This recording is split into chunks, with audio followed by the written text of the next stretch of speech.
So, good evening, brothers and sisters. Welcome sa ating Wednesday Catechism, Knowing Our Faith, Faith Seeking Understanding. So, this evening, ang ating tatalakayan ay about indulgence. Hindi ko lang alam kung na ano nyo na alam nyo na yung indulgence. Marami sa ating kapanahunan ngayon, mga kabataan, hindi na alam kung ano tong indulgence. Sa Bisaya, indulhensya. Sa Tagalog, hindi ko alam, baka indulhensya din. No? Indulgence, ano ba ito? Ito ay isang doktrina, no? Turo ng ating simbahan na napaka-importante. Pero ngayon, marami na sa simbahan, no? Hindi alam ito. Kahit kung sa mga catechism, hindi na masyado natuturo, no? At may mga taong simbahan, leader pa nga minsan, hindi na alam ito. Ang indulgence ay isang napaka-controversial na topic noong unang panahon. Ito yung isa sa pinakamalaking rason kung bakit si Martin Luther, isang paring Agustinian, tumiwalag sa simbahan. Siya ang nagpasimuno ng Protestantism. Siya yung father of Protestantism dahil sa isyong ito. Sa mga 1500s dahil according sa kanya binibenta daw ng simbahan ang indulgence, pero ito ay taliwas sa katotohanan. Hindi ever since binibenta ang indulgence. Mayroong abuse na nangyayari, merong misinterpretation, pero never tinuro sa doktrina na binebenta kung marami kang pera, mas mabilis kang mapunta sa langit. So, tatalakayin natin kung anong ibig sabihin ng indulgence. So, what is an indulgence? Ito ay pagtatanggal ng ating temporal punishment. Yung temporal na parusa na nakadikit sa atin matapos ang ating kasalanan mapatawad. So, para madaling maintindihan, no, pag tayo ay gumawa ng kasalanan, di ba sa binyag meron tayong damit na puti. Imagine niyo lang nakasuot kayo ng jacket na puti or lab gown, no, coat na puti. Every time na gumawa kayo ng kasalanan, may didikit na mancha. May didikit na mancha sa inyong damit. So, yun ang mga temporal punishment. At alam natin na hindi tayo makakapasok direkta sa langit kung merong mancha ang ating damit. Okay? So, paliwanag natin ng maayos. Okay? So, para ito sa mga kasalanan na napatawad na. Ulitin ko. Para sa mga kasalanan na napatawad na. So, ibig sabihin, kahit napatawad na ang kasalanan natin, meron pa rin tayong babayaran na temporal punishment. Okay. So, ganito. Diagram. Okay. Pag may gumawa tayo ng mortal sin, ano mangyayari sa jacket na puti? Ating tatanggal. No? Mahuhubad natin yan. Saan natin ibibigay yan? Kay Satanas. No? Nawala na ang sanctifying grace. Yan ang sanctifying grace, yung puti natin. No? Robe of righteousness. No? Nawala. Pag nag-confess tayo, ano mangyayari pag nag-confess tayo? Mawawala ang eternal punishment. So, pag may mortal sin ka, ang parusa sa'yo, dalawa. Eternal at temporal. So, kung mamatay ka na hindi mo na nakapagsisi, hindi natanggal ang mortal sin sa kaluluwa mo, no? Eternal. You will be in hell for eternity. Ang sabi sa Catechism of the Catholic Church, no? Unrepented mortal sin. A person who commits a mortal sin cuts himself off from the grace of God. Diba sabi ni Jesus, remain in me. Sabi niya, I am the vine, you are the branches. Remain in the vine. So dapat hindi tayo matatanggal sa puno. Okay? Pag gumawa ka ng mortal sin, hindi ka na connected sa puno. Okay? So kung without repenting until you die, sabi ng Catechism 1035, immediately, no? Agad-agad, after death, souls who die in the state of mortal sin descend to hell. No questions asked. No? Immediately, Catechism of the Catholic Church, official teaching, okay?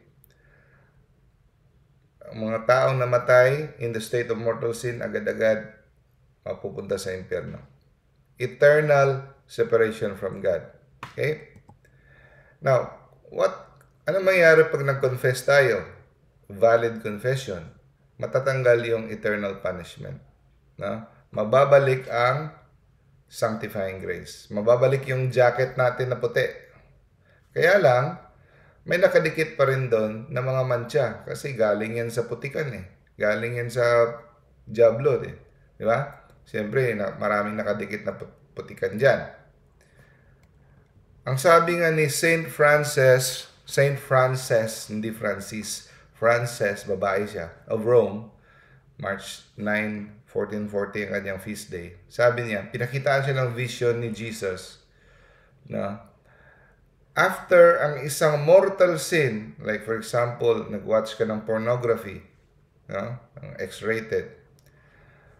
After ang mortal sin na confess at napatawad, may babayaran kang 7 years of reparation sa purgatory. Each mortal sin. Kaya, huwag tayong magmamagaling, sige, gagawa lang ako ng kasalanan, magko-confess lang ako. No. Huwag mong gawin yan kasi may equivalent na 7 years according to the private revelation to Saint Francis of Rome. Each mortal sin. So, pag sinabi mo, wise guy ka, sasabihin mo, sige lang, mag-confess lang ako. Mag-accumulate yung 7 years na yan. Ilang kada gawa mo ng mortal sin. Kaya, iwasan mo kahit gumawa ng isang mortal sin. Pwede bang mamuhay na walang mortal sin? Pwede. Si Saint Therese of Little Flower, Saint Therese of Lisieux, it was said that hanggang namatay siya, never siya nakagawa ng kahit isang mortal sin. Si Saint Therese of Little Flower. She died at the age of 23, I think. Never she made a single mortal sin. Pwede. Venial sin, imposible. Pero mortal sin, pwedeng hindi ka makagawa. So imagine 7 years. Equivalent, each mortal sin. Babayaran mo sa purgatorio. Now, what if kung venial sin ang ginawa mo? So, ang venial sin, hindi nakakatanggal ng puting jacket, hindi nakakatanggal ng sanctifying grace. So, ang punishment niya, temporal punishment lang. Pag nakadikit yan sa jacket mo, no? So, kung namatay ka na hindi mo siya nalinisan, hindi siya natanggal ang mga mantsa, dadaan ka sa purgatorio. According sa mga saints, ang mga namamatay na in the state of sanctifying grace, karamihan hindi dumidiretso sa langit. Dumadaan talaga sa purgatorio. Konti lang talaga ang dumidiretso sa langit. Yung mga holy talaga ng mga tao na buong buhay nila pinagsisikapan nilang maging banal. So yung mga namatay, karamihan sa mga namamatay na in the state of sanctifying grace, dumadaan talaga ng purgatorio. Okay? Dahil marami pang nakadikit na mga venial sins at saka temporal punishment. Pero, pwede mo nang simulang bayaran dito sa lupa pa lang. No? Kaya wag nating hintayin na doon natin pagbabayaran sa purgatorio. Pwede tayong dumiretso sa langit, mga kapatid. Hindi kailangan dumaan ng purgatorio. By penance, repentance, no? Sorrow for sin, contrition, deep sorrow for sin, no? Good works in the state of sanctifying grace, indulgence. Ito yung topic natin, indulgences. No? So, you can pay now or pay later.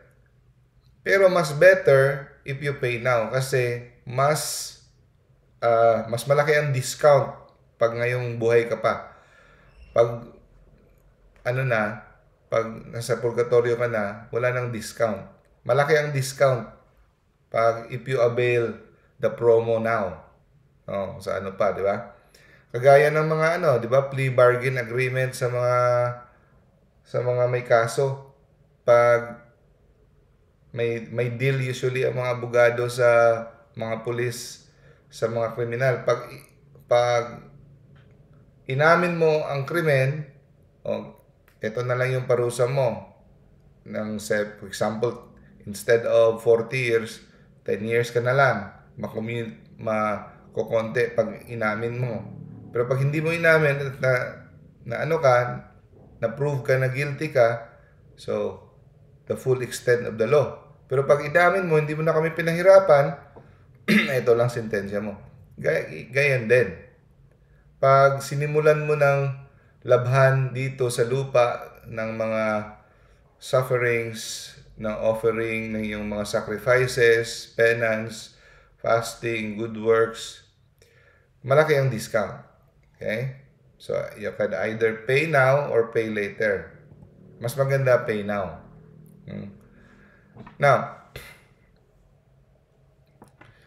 ang ating mga indulgence, ito yung mga petition ng church, no?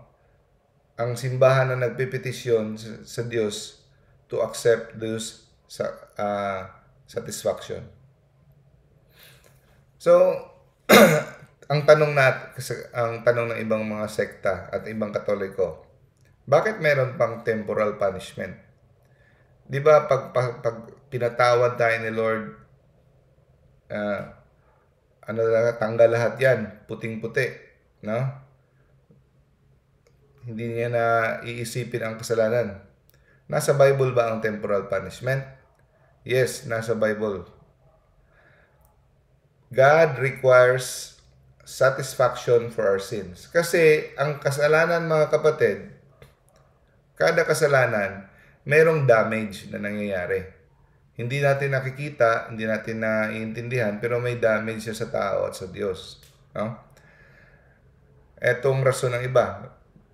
They will quote Romans chapter 4 verse 8. Blessed is the one whose sin the Lord will never count against them. Eto, maliwanag. Hindi na ika-count against them ng Diyos. Bakit meron pang pagbabayaran na temporal punishment? Diba, kakalimutan na ni Lord pag pinatawad ka na niya? Ang ibig sabihin ng verse na ito, hindi ka na niya sisingilin, no, sa kasalanang yan. Pero, pagbabayaran mo ang damage. No? Kaya nga pinatawad ka na Tinanggal na niya yung eternal punishment. No? Pero yung damage, dapat mo pang i-repair. Okay? So, si God, perfectly merciful. At the same time, perfectly just din siya. Hustisya. Kasi, malaking inhustisya pag may ginawa kang kabulastugan or damage, tapos sasabihin niya lang, okay na. No? Hindi mo babayaran yung mga damage na ginawa mo. So, kagaya ng mga huwes dito. Pag puro lang patawad ng patawad ang huwes at wala siyang hustisyang ibibigay, siya ay nagiging inhustisya mismo. So, ganun din ang Diyos. Kagaya ng pagsisiwalat natin ng mga maling impormasyon tungkol sa isang tao, nasira ang kanang reputasyon, nag-imbento tayo ng kwento, pinagkalat natin, na-damage yung pangalan niya. Tapos sabihin na natin, sorry. Tapos wala tayong gagawin na babawiin yung mga pinagsasabi natin sa mga tao na hindi pala totoo. Pero ang kanyang dangal, pangalan, sirang-sira na. So sa mga ginagawa natin, may damage. Di ba? So, makikita natin sa scripture, sa Bible, na turo talaga ng Diyos ang temporal punishment. Okay? For example, si Moses at saka si Aaron, no? Dahil sa kanilang lack of faith doon sa Meribah, si Moses, sinabi ni God, tap the rock with your staff once, pero ang ginawa, hinampas ni Moses 2 beses ang rock sa Meribah para lumabas ang tubig. Nagalit si Lord because you did not trust me enough to honor me as holy in the sight of Israelites. You will not bring this community into the land I give. Pinatawad ni God si Moses sa kanyang kasalanan. Pero bilang temporal punishment, kahit pinatawad na siya, bilang temporal punishment, hindi siya makakapasok sa promised land. Hindi niya makikita ang promised land. So, di ba? Mukhang harsh. So, yun ang damage. Yun ang repair. No? Tapos si Miriam, yung kapatid ni Moses, no? They're talking at the back of Moses. Sinisiraan nila si Moses. Tapos nagalit si God. Tapos pinarusahan ni God si Miriam na magkaroon ng namumuti ang mga balat niya na parang mga kaliskis. Naawa si Moses. Sabi niya, "Oh God, heal her." Tapos sabi ni God, galit pa rin si God, sabi niya, "If her father had spit in her face, she would have to bear her disgrace for 7 days. So pinatawad na siya ni God si Miriam, pero hindi agad-agad, may babayaran pa siya for 7 days na hindi siya makapasok sa camp. Excluded siya. Yan ang kanyang temporal punishment. Si David, pinatay niya ang asawa ni Bathsheba para maangkin niya si Bathsheba, si General Uriah. Nagalit si God. No? Tapos, he asked for forgiveness. And then, the Lord said, has taken away your sin. Pinatawad siya, you will not die. So, natanggal ang kanyang eternal punishment. You will not die. Pero, bilang parusa, dahil niyurakan mo ang dangal ng Diyos, the son born to you will surely die. Pinatay ni God ang una niyang anak kay Bathsheba as a temporal punishment. So, meron talagang consequences sa ating mga kasalanan. Hindi pwedeng sorry ka lang. No? So, kahit sa New Testament, Matthew chapter 3 verse 8, sabi, we should show our deeds as a proof of our repentance, like almsgiving, fasting, penitential acts. So, si Jesus, binayaran niya ang kabayaran ng ating kasalanan. Binayaran niya. Pero hindi niya tinanggal ang ating obligasyon na i-repair ang damage na ating ginawa. For example, di ba? Dito sa mundo, pag gumamit ka ng prostitute, at nahawa ka ng sexually transmitted disease, at nagkaroon ka ng AIDS, kahit nag-ask ka pa ng forgiveness sa asawa mo, sa Diyos, pinatawad ka na, you have to suffer the consequences of your AIDS. No? So may consequence at for example, na-break mo ang trust, ang tiwala na yung asawa, kahit man mapatawad ka niya, pero ang tiwala niya hindi madaling mabalik. You have to earn it, no? For months, years, for how long it takes. Di ba? Kagaya pag nagnakaw ng kotse, hindi pwedeng sabihin mo lang sorry. Dapat mong isoli ang kotse na ninakaw mo. Hindi pwedeng sorry. O sige, dyan na lang yan sa'yo. Nag-sorry ka na kasi. Di ba?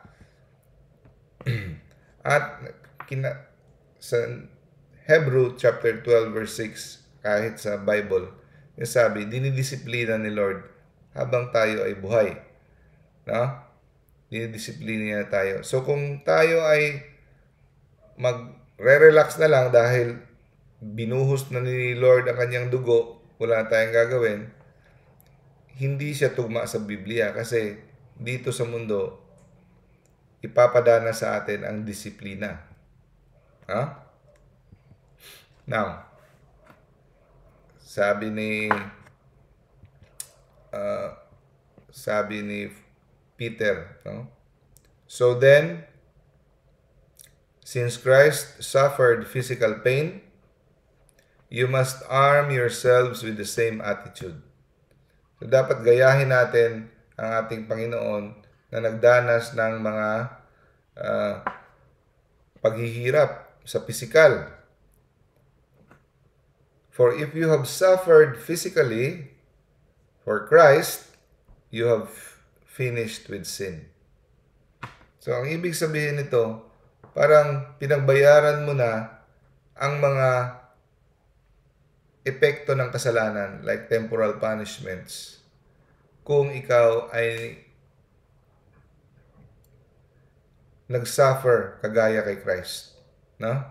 Inalay mo ang iyong mga paghihirap at pagdurusa pisikal dito sa mundo.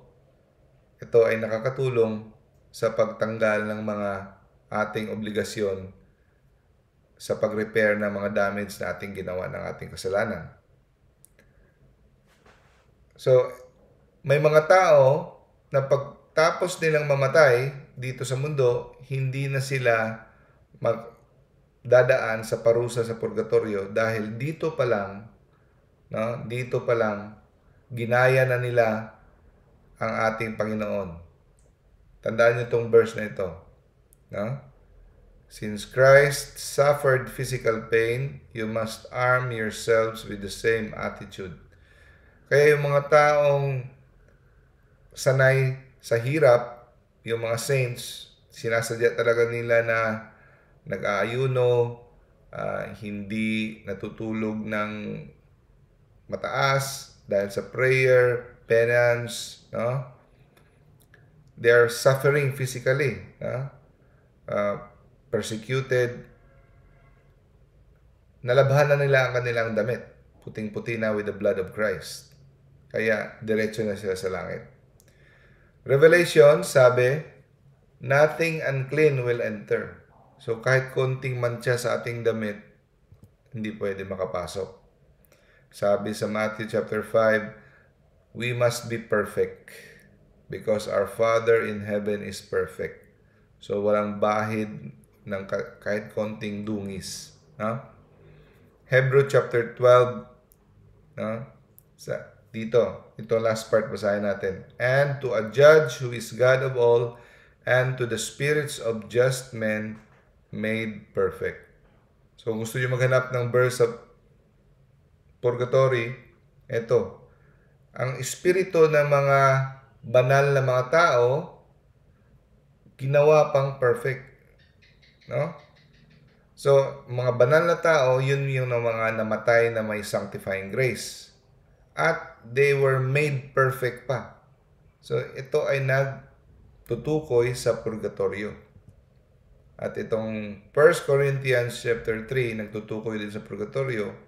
At Judgment Day, ang lahat ng ating ginawa will be revealed with fire. No? So kung ang ating ginawa ay natuklasan ng Diyos na hindi perfect, no? We will suffer loss.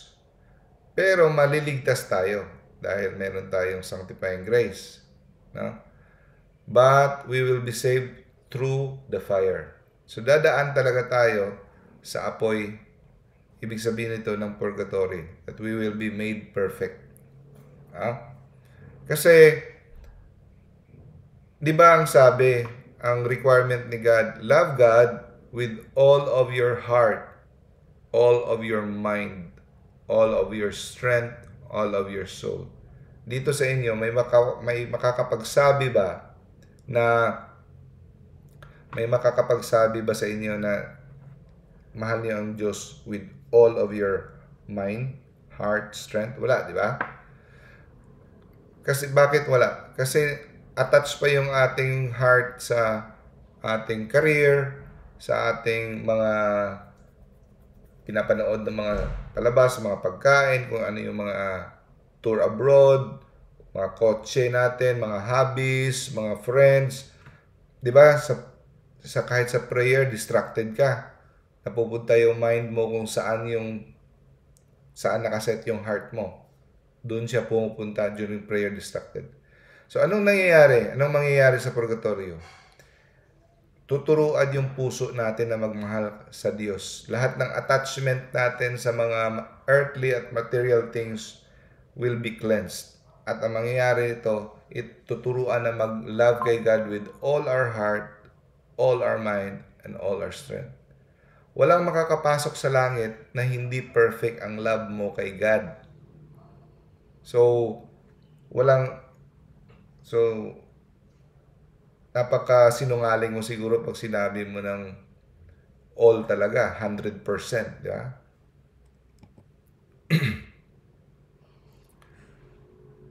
At dito makikita sa Matthew chapter 12 na merong mga kasalanan na kahit sa kabilang buhay, hindi mapapatawad. So, ibig sabihin, may mga kasalanan na mapapatawad sa kabilang buhay. No? So, that is purgatory pa rin. Okay. May kwento si Saint Anthony sa isang taong mabait na tao.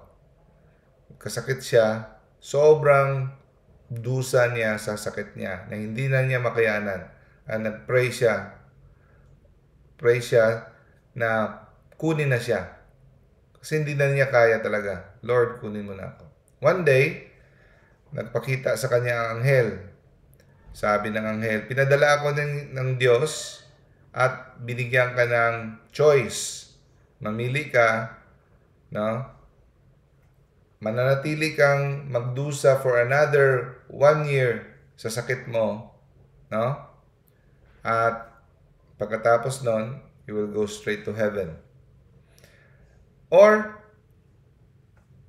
mamatay ka ngayon, pero dadaan ka ng isang araw sa purgatorio. Anong pipiliin mo?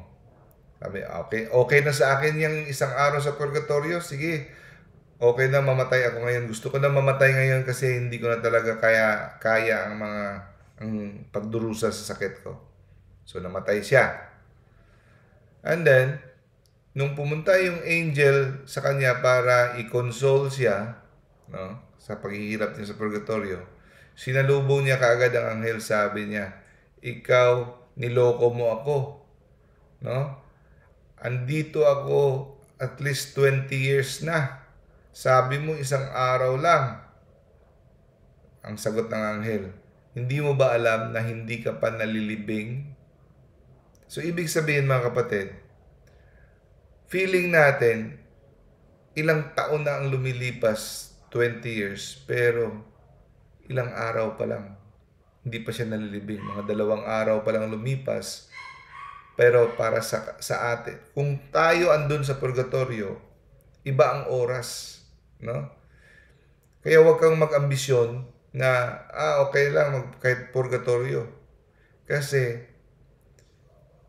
sabi ng iba, 2 minutes sa purgatorio, parang 2 years, no? Sa ating nararanasan.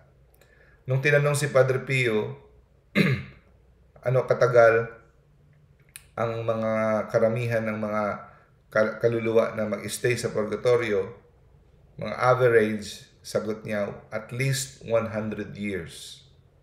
Average ng mga andyan sa purgatorio. May iba pa nga, yung mga grabe ka makasalanan talaga, na at last minute na salba, they will stay in purgatory until the coming of Christ, until the end of time. No? Tapos, may isang holy na madre na Carmelite sa Pamplona, pinakitaan siya ng isang Carmelite na nasa purgatory.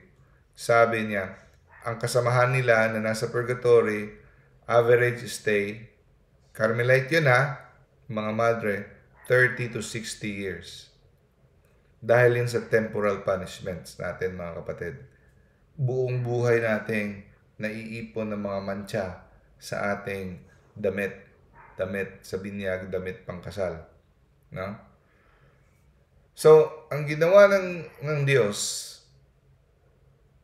dahil ubod ng awa ang ating Diyos, binigyan niya ng authority ang kanyang mga apostoles at sa kanyang mga successor ng kapangyarihan na tanggalin kahit anong balakid, anong hadlang na maghihiwalay sa atin sa Diyos. So, una, confession. Tinatanggal ang hadlang in between us. Next, para hindi tayo magtagal sa purgatorio at magkakaisa tayo na kay Lord as soon as possible, no? Binigyan niya rin ng authority na magbigay ng indulgence. No? So, saan galing ang authority ng simbahan para magbigay ng indulgence? Galing kay Jesus. Whatever you shall lose on earth shall be loose in heaven. Kung ano yung kakalagan mo dito sa lupa, kakalagan din sa langit. No? So, binigyan niya ng kapangyarihan ang mga pare niya dito sa lupa para magpatawad ng kasalanan, para matanggal ang kasalanan. Binigyan niya rin ng mas lesser power na para matanggal yung temporal punishment. No? Una sa lahat, ang indulgence ay hindi makakapagpatawad ng kasalanan.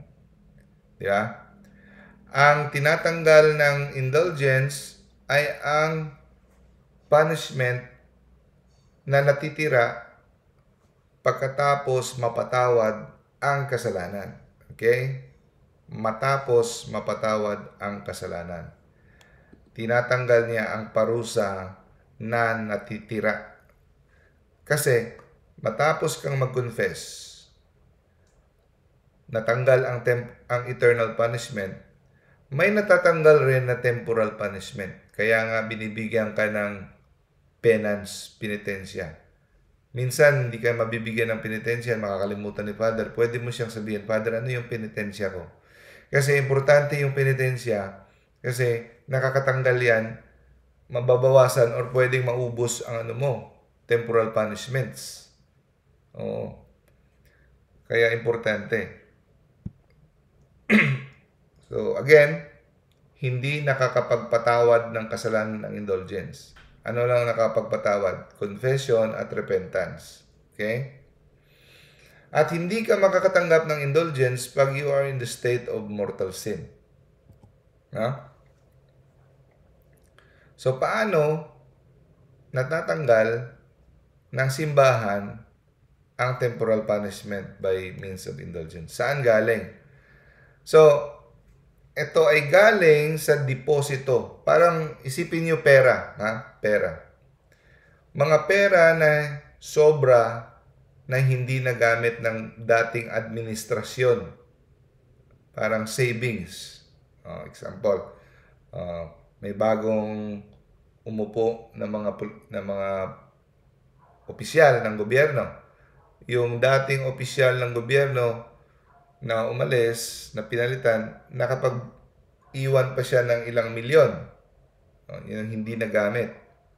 So, yun ang gagamitin sa mga budget nila. So, ganun din. Yung infinite merits ni Jesus, yung merits ni Mama Mary, at merits ng mga saints na sobra, kagaya ni Mama Mary, sufferings niya, penance niya, hindi naman niya kailangan yan kasi perfect siya. So, iniwan niya lang doon sa treasury, parang bangko ng simbahan.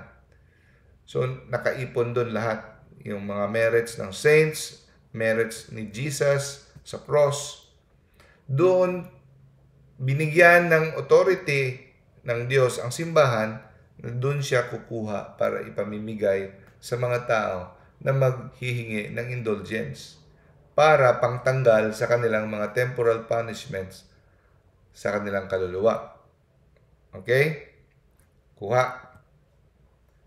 So, pag nanghingi ka kay Lord ng indulgence sa simbahan, actually, ang nangyayari ay hindi, sample, may utang ka. Diba? May utang ka dapat babayaran. For example, 100 pesos. Okay? Pag hingi ka sa simbahan ng indulgence, hindi sige, yung 100 pesos mo, wala na, tabla na. Babay na. Hindi yan. Kasi, ang divine justice, yung divine justice, kailangan talaga may magtutubos. Hindi pwedeng tiway. Yan. Napansin niyo si Jesus, hindi niya tayo pinatawad lang. Okay, ito isang pitik, tanggal na. Hindi. Binayaran niya talaga ng dugo niya. Kasi, that's how the economy of salvation works. Yun ang kanyang kalakaran ng universe na sinet up ni God. Na dapat sa lahat ng bagay may equal na kabayaran. Kuha niyo? So, di ba napansin niyo, hindi niya tayo pinatawad na pinitik niya lang yung kamay niya. Tapos sabi niya, wala na, okay na. Cancel na yung mga utang niya. No. Binayaran niya ng dugo niya, naghirap siya. So, ganun din. Hindi yan magic na tatanggalin niya lang. So, nanghingi tayo ng hindi yan kinakancel. Sapon may utang tayo kay Lord na 100. Kukuha siya ng 100 doon sa treasury ng simbahan, no? At yun ipangbabayad niya sa temporal punishment mo na 100. Another example para maintindihan niyo. Nung ako ay intern sa medicine, sa PGI, postgraduate intern, meron kami mga demerits. For example, yung mga charts sa pasyente, hindi mo nasulat ng mga mabuti, may mga inefficiency ka. So, kapag duty ka, may demerit ka, sabihin, another 1 week duty ka. Another 1 week, additional 1 week na duty. So, yung postgraduate intern, kailangan mong matapos kasi magpapasok ka sa review for the boards ng medicine.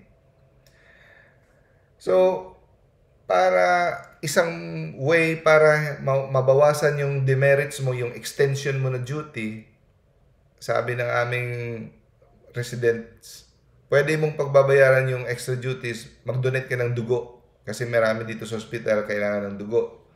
O sige, donate ako ng dugo. So, ang example, sa maalala ko, yung extra duty ko na binigay sa akin, 10 days. Yung dugo na dinonate ko, for example, ang kaya niyang bayaran, good for 30 days. May sobra pang 20. Yung kasama kong babae, na may duty din siya na, kulang. Hindi na niya kayang donate ng dugo kasi mauubos na yung dugo niya kasi ang dami niyang demerits eh. Sabi ko, pwede ko bang i-donate na lang yung 20 days ko na sobra na sa pag-donate ko ng dugo? Itapal ko sa kanya. Payag naman, sige, yan ang ipangtapal. So, napasalamat yung kaibigan kong babaeng doktor na hindi. So, makaka-graduate siya on time. So, gandun din. Hindi pwedeng, okay, quits ka na. Meron talang pangbayad, meron talagang pangtapal. Kuha nyo how the law of the universe God set, no? So, kagaya ng sinabi natin, matapos tayo magkumpisal, for example, nagkumpisal tayo premarital sex, X-rated, X-rated, nanuntok tayo, nagnakaw tayo, adultery tayo, hindi tayo nagsimba. Pagkatapos natin mag-confess, di ba minsan kulang yung ating contrition? Kulang yung satisfaction ng ating, yung penitensya na binibigay minsan ng ating confessor. Parang, sige, mag-pray ka ng isang Hail Mary, mag-pray ka ng ganito lang. So, kahit minsan nafe-feel mo na parang hindi siya sapat, di ba? Kasi minsan hindi masyadong mabait yung confessor, minsan, o minsan din hindi niya masyado na-analyze. Or, minsan din, hindi ganon tayo na ang sorrow for the sin, hindi proportional. Parang wala lang. Sorry, Lord. Ganun.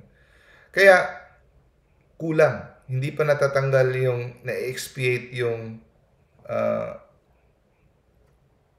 offense na nagawa natin sa infinite God. Kaya magkukuha ng mga merits para ipangtapal doon sa mga kasalanang napatawad na. Okay? Now, ang tanong, ginagawa na ba ito ng early churches? Ang indulgence? Yes. No? Kahit si Paul, mabasa natin sa 2 Corinthians chapter 2 verse 10, nagtutukoy ito na pinapatawad niya ang isang membro ng isang Corinthian na tao dahil sabi niya, pinapatawad niyo na siya, so ipapatawarin ko na rin. So, yan ay example ng practice ng indulgence. At saka, nung unang panahon, pinapasindi sila ng insenso, mag-alay sa mga Roman gods. So, yung mga faithful na mga saints, ayaw nila. So, kahit sila ay papatayin, ayaw nila. Pero may iba, nagsisindi, no? Dahil takot. Ang tawag sa kanila, mga apostates. Malaki, napakabigat ng parusa sa mga apostates. So, ang nangyayari sa mga apostates, napakalaki na kanilang parusa, excommunicated sila, no? Excommunicated sila, hindi sila pwedeng dumalo sa simbahan, hindi sila pwedeng pumasok sa simbahan. Kung makapasok man sila, hanggang first half lang, hindi sila pwedeng ng communion. So, andun lang sila sa labas, fasting, maglalagay ng sako sa ulo, mga ganun. Ang ginagawa ng iba, humihingi sila ng tulong sa mga martyrs na papatayin. Yung naghihintay ng kanilang execution day. Like for example, sila ni Saint Ignatius. Andun sila sa kulungan, naghihintay na kailan sila i-execute. May mga ibang mga Kristiyano na pumupunta sa kanila, nanghihingi ng sulat na para mabawasan ang kanilang parusa, ang kanilang mga penance. So, naawa yung mga martyrs sa loob ng kulungan, doon, sabihin nila na kawaan mo to, bawasan mo. So, yung bishop, magbibigay siya ng approval. No? So, by proper authority. So, doon nagsimula yung term na indulgence. Alam niyo ba kung gaano ka-stricto dati? Sins of adultery, apostasy, mga mortal sin, mga public sin, hindi ka pwedeng pumasok sa simbahan. Kung pakapasok ka, hanggang sa offering ka lang. Pagtapos ng offering, no, labas na kayo. Ang makaka-attend hanggang huli, yun lang mga in the state of sanctifying grace. No? So, kaya maintindihan na talaga natin kung bakit hindi pwedeng mag-communion ang mga in the state of mortal sin. Mas grabe nga nung una sa early Christian. No? So, anong advantage ng indulgence? Pwede pang makancel, maubos, or malesen ang ating temporal punishment. Yung stay natin sa purgatory. So, yung mga tao na, hindi ko kailangan ng indulgence. No? Kagaya ng, ang mga taong yon ay kagaya ng mga tao na binibigyan ng shortcut, pero gusto talaga nila yung mahaba. No? Meron ng binibigay na 1 oras, doon talaga siya dadaan sa 10 oras. No? Ito ay awa ni Lord. Ito ay gusto niya mas mapadali ang pag-iisa, no, natin sa Kanya. Na makapiling natin siya the soonest time possible. At ito ay nagbibigay sa atin ng hope, ng pag-asa na kahit anong dumi mo in the past, pwede ka pa rin palang makadiretso sa langit. May chance, may paraan pa rin. Hindi yung dahil nagkamali ka ng mga desisyon mo nung una, mga kapalpakan mo, ay tatanggapin mo na lang talaga yung tadhana na mo, mag-i-stay ka ng ilang hundreds of years sa purgatory. There's a chance na pwede pang makancel. There's a chance na pwede ka pang dumiretso sa langit. At ma-encourage ang paglapit natin parati sa sacraments at gumawa ng mga mabubuting gawain kasi ipang-offer natin. So may dalawang klaseng indulgence mga kapatid. Plenary at saka partial. Ang plenary, pag nakatanggap ka ng plenary indulgence, lahat ng temporal punishment mo, kung ilang 7 years man yun, hanggang sa puntong ito, pag natanggap mo yun ngayon, bura lahat yan. Clean slate. Pag nakatanggap ka ng plenary indulgence at may lumapag na nuclear missile sa bahay mo, pag namatay ka, diretso ka sa langit, hindi ka nadadaan ng purgatory. Plenary. Wash out lahat ng mancha ng iyong damit. Go straight to heaven. No purgatory. Yan ang kagandahan ng plenary indulgence. Pag hindi mo naabot ang plenary indulgence, partial lang siya. Ano bang natanggap ni Saint Dismas doon sa cross, yung magnanakaw katabi ni Jesus? Nakatanggap siya ng plenary indulgence dahil sa kanyang perfect contrition. Nakita ni Lord ang kanyang heart kung gaano siya ka-sorry, no? Nagdadalamhati sa kanyang kasalanan ginawa. So, pag nag-confess ka, tapos grabe talaga yung sorrow for your sin, pwede kang makatanggap actually ng plenary indulgence. No? Now, may requirement para makatanggap ka ng plenary indulgence. So, una, may gagawin ka. So, yung gagawin mo, nakalista lahat dito sa Enchiridion of Indulgences. Nakalista yan. Ang dami, mga pwede mong gawin. So, for example, Station of the Cross. Pwede kang makatanggap ng plenary indulgence sa Station of the Cross. So, number 1 yan. Pero meron siyang 4 na requirement para makatanggap. Okay, balikan mo natin. Hindi siya mag-Station of the Cross ka lang, plenary indulgence na. Hindi. So, dapat wala kang affection sa kahit venial sin. So, wala kang venial sin at wala kang affection, attachment, hindi ka attached sa kahit venial sin. Kaya mahirap abutin ang plenary indulgence kasi dapat wala kang attachment sa kahit venial sin. Okay? Now, Kung gusto mong maka-avail ng plenary indulgence pero hindi mo naabot dahil mayroon ka palang attachment sa binilsin, automatic, makakatanggap ka ng indulgence pero partial lang. Siguro, makukuna ng 5%, 10%, depende sa iyong disposisyon ng iyong kaluluwa, disposition mo. No? So, ang plenary indulgence, mga kapatid, hindi mo ma-avail ilang beses sa isang araw. Once mo lang ma-avail sa isang araw.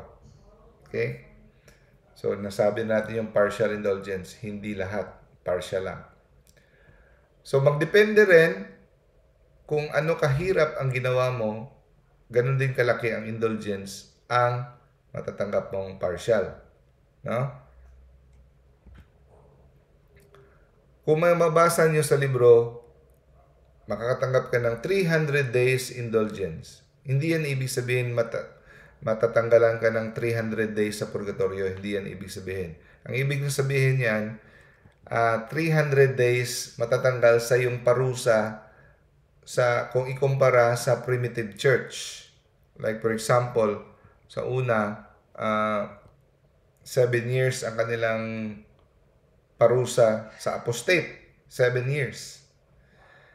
Na bago ka mababalik sa simbahan nung unang panahon.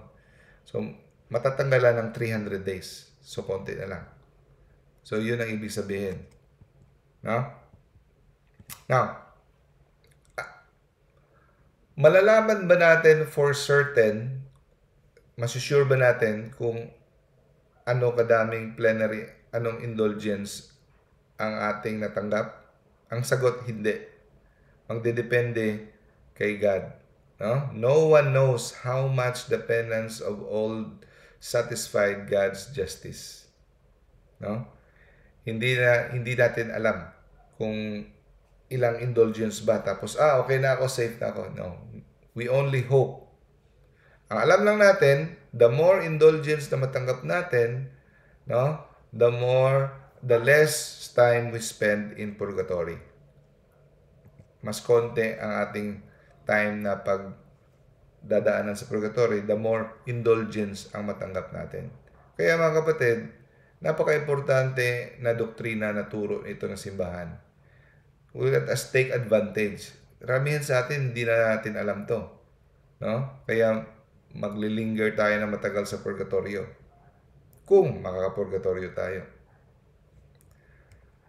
So, hindi nga rin natin masisigurado mga kapatid kung nakatanggap ba tayo ng indulgence. No? Kasi nagdedepende ito sa disposition natin. We cannot even be sure we have gained the indulgence. We only hope. No? Meron din tinatawag na personal indulgence. Ang personal indulgence natatanggap lang pag ikaw ay malapit na mamatay at the hour of death. Usually, kasama yan sa sacrament of anointing of the sick. No? At ito po magandang personal indulgence. Pag nakatanggap ka ng papal blessing, galing mismo sa Santo Papa. Certificate, bibigay from Vatican, may mga nakakatanggap yan, yung mga obispo, yung mga malalapit sa simbahan. No? Binibigyan na sila ng this grants plenary indulgence sa isang tao, no, at the hour of death, no, kung ma-pronounce niya ang name ni Jesus or kahit man lang sa kanyang isipan o sa kanyang puso. So napakaswerte mo pag nabigyan ka ng papal blessing, no? So sino ba ang may authority to grant indulgences? So only the Pope has the authority to grant plenary indulgence. So kung may sabihin niya na etong bagay pag ginawa niyo, plenary indulgence to. So siya lang ang makapag-set. So marami na siyang na-set na mga bagay na pwede mong gawin. Nakalista doon sa sa libro ng mga list of indulgences. No? Ang pwedeng ma-set ng mga obispo at archbishop, partial indulgence lang. Pero when it comes to set up kung anong mga klaseng plenary indulgence, Santo Papa lang ang may authority. Okay? At lahat ng mga objects na binlisengan ng Santo Papa, automatic meron siyang apostolic indulgence. So yung mga objects like cross, rosary, no? Pag ginamit mo ang blessed by the Pope, no? Malaki ang kanyang effect na indulgence, no? Every time, because meron siyang automatic na apostolic indulgence, no? By the way, pag nanghingi ka ng indulgence, ang makakatanggap niyan, ikaw lang. Hindi ka pwedeng manghingi ng indulgence para sa iyong asawa, para sa iyong pinsan. So, pag tanggap ka ng indulgence, para lang sa iyo yan. Ang mabubura na mga mantsa ng parusa, para lang sa iyo. Hindi ka pwedeng manghingi para sa ibang tao. Okay? Now, ang indulgence na ina-apply para sa mga kaluluwa sa purgatorio, ang tawag dyan ay hindi indulgence. Ang tawag dyan, suffrage. No? Suffrage. Kasi ang indulgence ay para lang sa mga buhay. Kasi ang may authority at may jurisdiction ang Santo Papa, ang simbahan sa mga buhay. No? So, sa mga hindi na jurisdiction ng Santo Papa ang mga yumao. Kaya, it is in a way of suffrage. Intercessory prayer para sa mga departed souls. So, ibig sabihin mga kapatid, yung mga penitensya natin, sufferings, no? Mga pagpasensya, pag-ayuno, good works, pwede nating i-offer sa mga namatay, sa mga souls in purgatory para maiksi ang kanilang stay sa purgatory. Ang tawag dyan, hindi indulgence. Ang tawag dyan, suffrage. Parang ganun pa rin ang principle, pero iniba lang ang pangalan.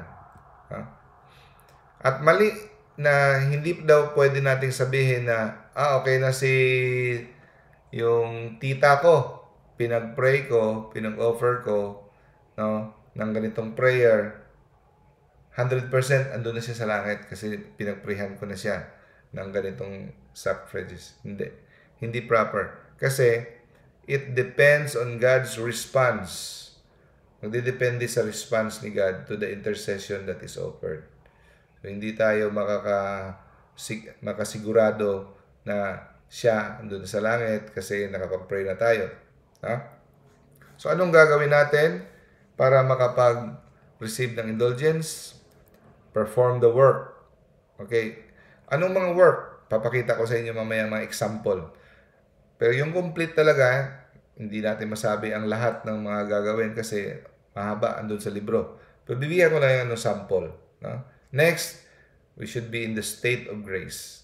Nakapag-confess ka, hindi ka in the state of mortal sin. Pag in the state of mortal sin ka, hindi ka makatanggap ng indulgence. Okay?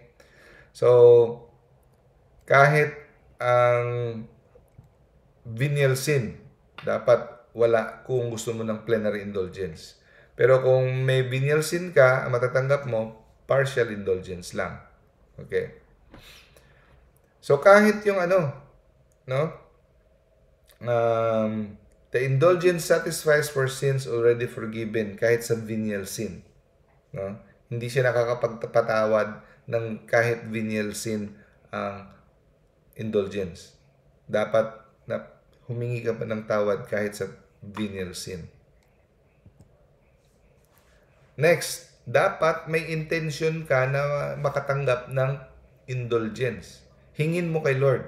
Hindi pwedeng by accident lang, automatic, hindi. Hinihingi mo talaga kay Lord. Kaya, napaka-importante, kada umaga, kabilang siya sa morning prayer mo, ang paghingi ng indulgence. Para the whole day, kung ano naman gagawin mo ng mga kabutihan, automatic, makakatanggap ka ng indulgence. Kaya, every morning, sa morning offering ko, kasama ito sa isa sa mga prayers ko. Oh my Jesus, I desire today to gain every indulgence and merit I can and I offer them together with myself to Mary Immaculate, that she may best apply them to the interests of your most sacred heart. Precious blood of Jesus, save us. Immaculate Heart of Mary, pray for us. Sacred Heart of Jesus, have mercy on us. So pag na-pray mo to in the morning, heartily, no, with devotion, automatic sa buong araw, matatanggap mo yung mga indulgence na kung ano man yung ginawa mo, nag-pray ka ng rosary, nagbasa ka ng Bible, kung ano man yung mga good works na ginawa mo na may kasamang indulgence, matatanggap mo pa kasi hiningi mo. No? So next na requirement para makatanggap ka ng plenary indulgence ay mag-confess ka at mag-communion. Mas maganda kung sa araw na yon nag-confess ka or nag-communion. Pero ngayon, binago na, pwede 20 days after or 20 days before nakapag-communion ka or nakapag-confess ka, okay na yon, tatanggapin yon. No? Pero kung ikaw ay nagko-confess twice a month, araw-araw ka nagko-communion, di walang problema, di ba? Mas madali para sa iyo. At you have to pray for the intention of the Pope. No? So ito yung mga usual intention ng Pope: the exaltation of the Church, the uprooting of heresy, peace among Christian nation, propagation of the faith, conversion of sinners. Ito yung parati ang intention of the Pope. So para sa intention ng Pope, you pray 5 Our Fathers or 5 Hail Marys. Say 5 Our Fathers, 5 Hail Marys, and 5 Glory be the Father. Or you pray the Apostles' Creed. Considered na yan praying for the intention of the Holy Father. Okay. So ano yung mga objects common na nakadagit ang mga indulgence? Crucifix.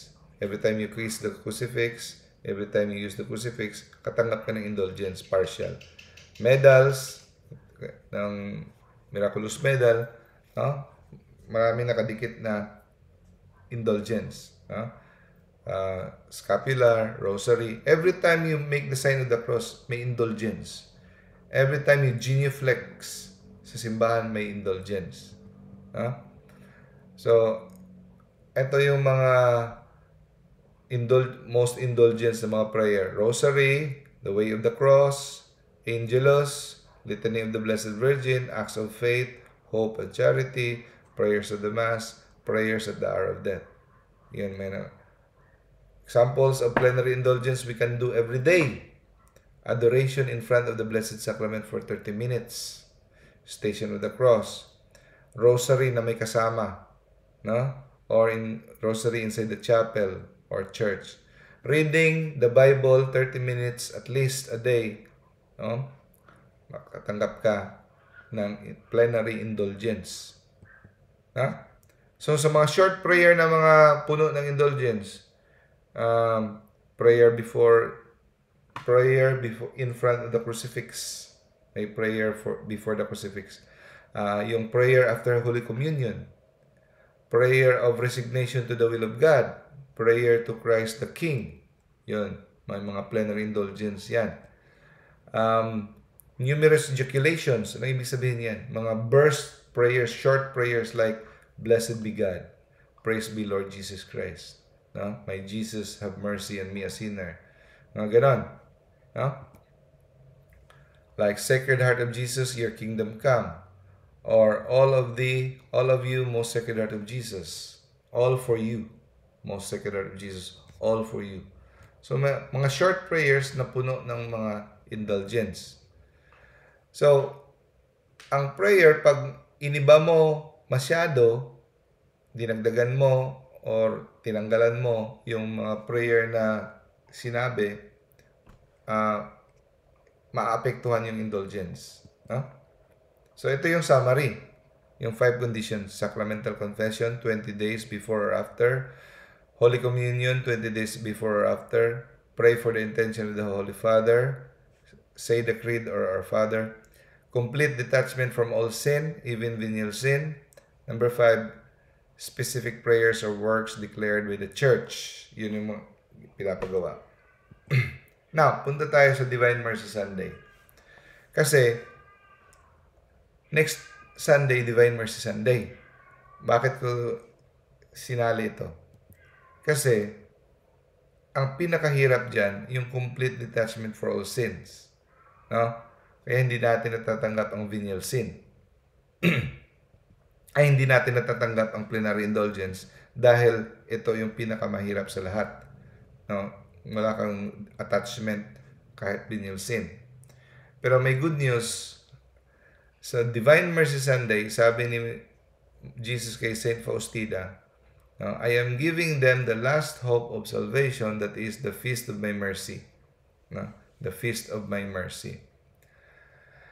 My secretary, tell all souls about this great mercy of mine, because the awful day, the day of my judgment, justice is near. Sabi ni Jesus kay Saint Faustina, I want a feast to honor my mercy. It has to be on the Sunday after Easter. So, ika-8th day. Ika-8th day. Actually, octaves yan. Alam nyo ba yung octave? Meron tayong dalawang octave. Yung octave ng Christmas at octave of Easter. Ang ibig sabihin ng octave, 8 araw yan, pero considered 1 day lang yan. So, yung Christmas date, December 25, sa ika-8 araw niya, January 1, considered lang siya actually 1 day. No? So, yung January 1 is the solemnity of the Mother of God. They are considered 1 day. Bakit? You cannot separate Jesus from Mary. Gayon din sa octave natin sa Easter, yan ang biggest octave ng simbahan.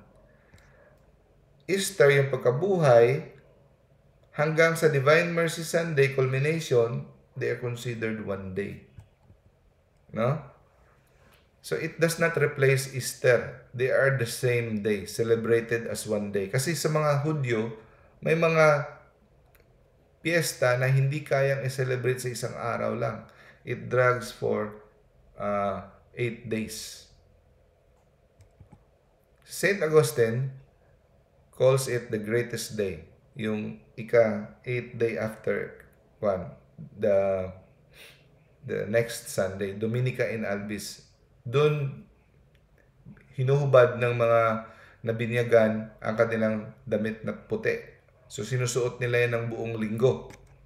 At on the 8th day, tinatanggal nila. Si Saint Thomas, napansin nyo, napakita si Jesus sa kanya 8 days after. No? 8 days after. The next week. No? Put your fingers on my wound. At saka sabi ni Saint Thomas, according to the Apostolic Constitution, the earliest writing, sabi niya, after 8 days following the feast of Easter, let there be another feast, observed with honor on the 8th day. At saka sabi ni Saint Gregory of Nazianzen, Apostolic Father, Church Father, sabi niya, the octave of Easter is even greater than the feast of Easter. It does not take away the greatness of Easter because they are considered only 1 day. At saka sabi ni Jesus kay Saint Faustina, my daughter, tell the whole world about my inconceivable mercy. I desire that the feast of mercy be a refuge. So itong feast of mercy, darating ngayong linggo, pakaingat-ingatan natin to. It is a very, very special day. No? Continuous to ng Easter. Our shelter for all souls, especially the poor sinners. On that day, the very depths of my tender mercy are open. No? Lahat ng kaluluwa na mag-approach the fount of my mercy, na mag-confess, mag-communion, pwedeng 20 days before, 20 days after, no? Shall obtain complete forgiveness of all sin and punishment.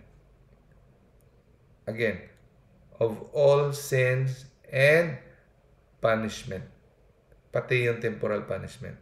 So, ibig sabihin, kahit may konting attachment ka pa sa venial sin, hindi pwede ka makatanggap ng plenary indulgence if you trust Him.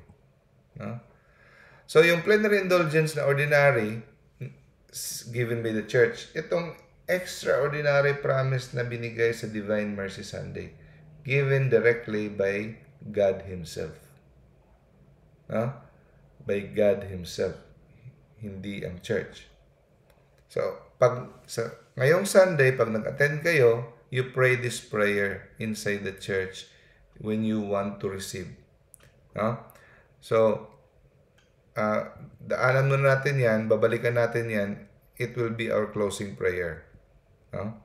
So, sa araw na yon, i-open ni Lord yung floodgate ng kanyang mercy. Let no soul fear to draw near to me, even though its sin be as scarlet. My mercy is so great that no mind, be it of man or an angel, will be able to fathom. Hindi niya kayang maintindihan ang kanyang awa. I want to grant a complete pardon to the souls. Complete pardon. No? That will go to confession. Ibig sabihin, pag nagtiwala ka kay Lord, no, ibuhos mo yung buong puso't kaluluwa mo sa Kanya sa araw na yun, mabubura lahat ng iyong mga atraso. No? Those who go to confession, go to Holy Communion on the first Feast of My Mercy will receive, no? Will be granted complete forgiveness of sins and punishment. So, tinuturuan tayong bumalik sa dalawang sakramento na napaka-importante. No? Yung confession at saka communion. Pero, kailangan din sa araw na yun, gumawa ka ng act of mercy. Ano yung act of mercy? Yung spiritual works of mercy at saka corporal works of mercy. Feed the hungry, visit the sick, visit the imprisoned, forgive sins, pray for the living and the dead. So you know, 7 corporal works of mercy, 7 spiritual works of mercy. Pili ka doon. At least gumawa ka ng ilan doon. No? So, as a closing prayer, let us pray this all together. You may open your microphone. In the name of the Father, and of the Son, and of the Holy Spirit. Amen. Lord, I desire to trust in your divine mercy to the extent that there is no doubt in my heart and mind that you will bestow upon me this precious gift of love. Help me to trust in your mercy because of your infinite goodness. Jesus, I love you and I trust in you. Amen. In the name of the Father, of the Son, of the Holy Spirit. Amen. So sabi ni Jesus kay Saint Faustina, ano ang pinaka-importanting ingredient para matanggap mo? Trust. Trust. Don't doubt. Just trust. Okay? So, thank you, brothers and sisters, sa pag-attend. Sino hindi ko nag-greet kanina? Si Sis Evelyn, hindi ko nag-greet. Hello. Sis Annalyn. Sis Laila. Good evening. Brother RJ. Sino pa yung hindi ko na? Sis Jo. Brother Al. Brother Earl. Yun. Kayo iba, nag-greet ko na. So, thank you sa pag-attend sa Zoom. Extra points kay Lord at sa mga nanood sa Facebook. Bye! Bye-bye, sisters. Bye-bye po. Bye.